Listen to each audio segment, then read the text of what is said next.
जी हाँ दोस्तों, मैं शुभम तिवारी आप सभी का स्वागत करता हूं अपने चैनल सोनर सीएस पर। और आज मैं इस वीडियो में आज के paper corporate and other law का रिव्यू देने वाला हूं। रिव्यू थोड़ा सा अलग होने वाला है अदर वीडियो के कंपैरिजन। मैं इस रिव्यू में आपको कई बेसिस के आधार पर बताऊंगा ओवरऑल क्वेश्चन पेपर कैसा था। पहले मैं कवरेज की बात करूंगा, कितना आईसीआई मॉड्यूल से था, कितना आईसीआई मॉड्यूल के बाहर के क्वेश्चन थे, केस स्टडीज़ कितने क्वेश्चन केस स्टडीज़ बेस्ड थे, कितने non case studies based question थे, एमसीक्यू कैसा था, कितने केस स्टडी एमसीक्यूज में थे और कितने डायरेक्ट क्वेश्चन थे एमसीक्यू में। उसके बाद में ओवरऑल पेपर का लेवल क्या था, उसके लिए मैंने एक पोल भी कंडक्ट किया था अपने यूट्यूब चैनल पे, अपने टेलीग्राम चैनल पे। उसके बेसिस पे मैं आपको बताऊंगा और साथ ही साथ आपको ये भी बताऊंगा कि जो पेपर था वो टफ था तो क्यों, अगर ईजी था तो क्यों। तो बिना देरी के हुए वीडियो को स्टार्ट करते हैं। चैनल पर नए हो तो प्लीज़ चैनल को सब्सक्राइब कर लेना, वीडियो को लाइक अभी मत करना, पूरी वीडियो देखिएगा। अगर आपको रिव्यू अच्छा लगे तो ही वीडियो लाइक करिएगा। तो स्टार्ट करते हैं। सबसे पहले बात करते हैं पेपर के कवरेज की।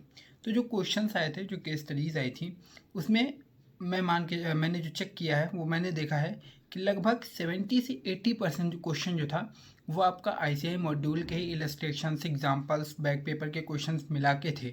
उसके बाद 10 से 20% क्वेश्चन थे जो आपके लगभग पिछले 4 से 5 साल की जो आरटीपी थी, एमटीपी थी, वहाँ से पीवाईक्यू मिला के क्वेश्चंस थे।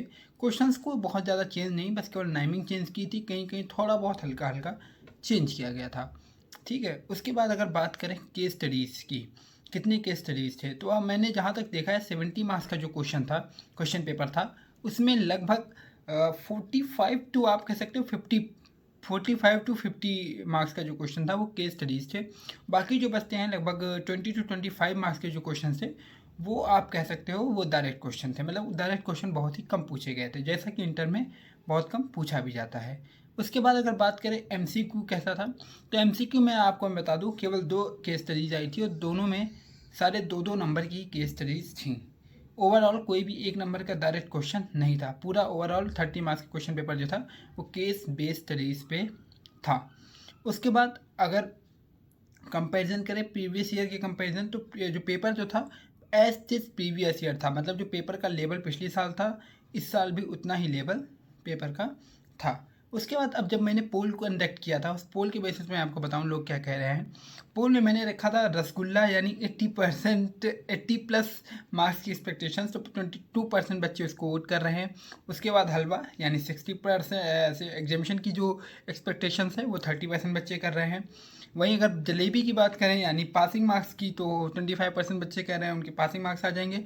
उसके बाद जो 20% बच्चे हैं, मे बी उनका पेपर छूट गया हो या कुछ हो गया हो, वो कह रहे हैं कि टेढ़ी खीर था पेपर, यानी उनको पेपर सॉल्व करने में प्रॉब्लम हुई। उसके बाद में मैं बताऊं पेपर टफ था तो क्यों, इजी था क्यों, तो आपको पता चल गया होगा। ओवरऑल आपका जो पेपर था वो एवरेज था, ऑन एंड एवरेज था। मतलब जो बंदा सही से पढ़ाई करके गया है उसके लिए पेपर इजी ही था। इजी इसलिए था क्योंकि जो एक्सपेक्टेड क्वेश्चंस थे वही आए थे। क्वेश्चंस के साथ बहुत ज़्यादा घुमाया फिराया नहीं गया था। आईसीआई मॉड्यूल से क्वेश्चन थे, इससे ज़्यादा बड़ा क्या पैमाना हो सकता है पेपर को इजी या टफ कहने का। आपको पेपर कैसा लगा, रसगुल्ला, हलवा, जलेबी या टेढ़ी खीर? जाते जाते कमेंट बॉक्स में ज़रूर बताइएगा। और हमारे अदर जो सब्जेक्ट एग्ज़ाम होने वाले हैं उनके रिव्यू वीडियो इसी चैनल पर आएंगे। तो अब मैं आपसे कहता हूँ प्लीज़ चैनल को सब्सक्राइब कर देना, वीडियो पसंद आई तो ही लाइक करना। धन्यवाद, मिलते हैं आपसे अगली वीडियो में।